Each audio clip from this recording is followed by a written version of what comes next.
Where do we get our water today? Whether it's from the kitchen tap, a bottled brand, or a pristine mountain spring, humanity's thirst is growing. We are facing a severe global water crisis.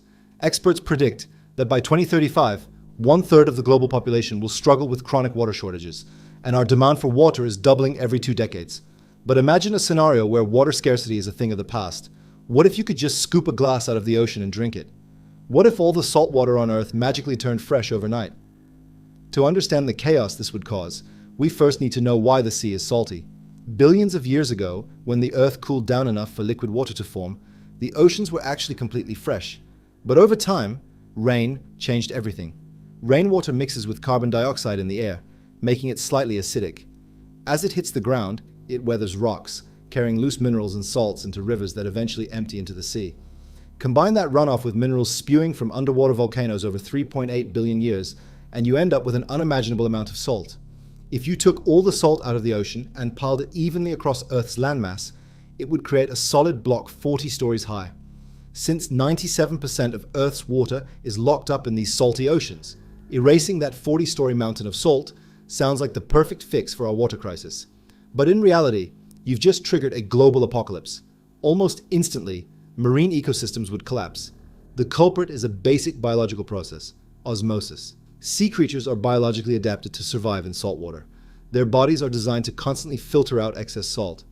If they were suddenly surrounded by fresh water, that water would aggressively flood into their cells. Their cells would literally swell up and burst.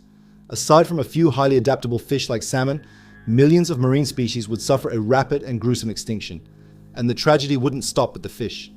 The most devastating loss would be the organisms we can't even see: phytoplankton and marine algae. These microscopic lifesavers are wiped out by the freshwater shock in seconds. Why does that matter? Because they generate roughly 50% of the oxygen we breathe. Without them, global oxygen production is slashed in half, while atmospheric carbon dioxide surges. This sudden spike would trigger a catastrophic greenhouse effect, quite literally suffocating the planet. If you somehow survive the suffocating air, the climate would finish the job. Our global weather system relies on ocean currents to act as massive temperature regulators. These giant underwater conveyor belts are driven by differences in water temperature and salt density. Cold, salty water is heavy and sinks to the bottom, pushing warmer water around the globe. If you erase the salt, this entire global engine shuts down.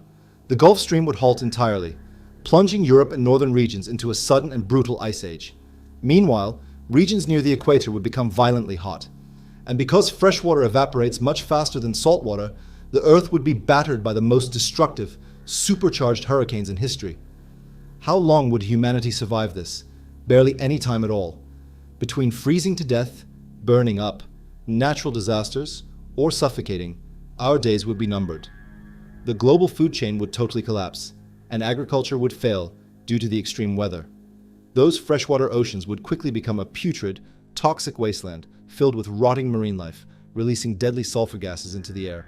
It turns out that salty taste in the ocean is exactly what keeps our entire planet alive, regulating our climate and our atmosphere. So the next time you accidentally swallow seawater, be grateful for it.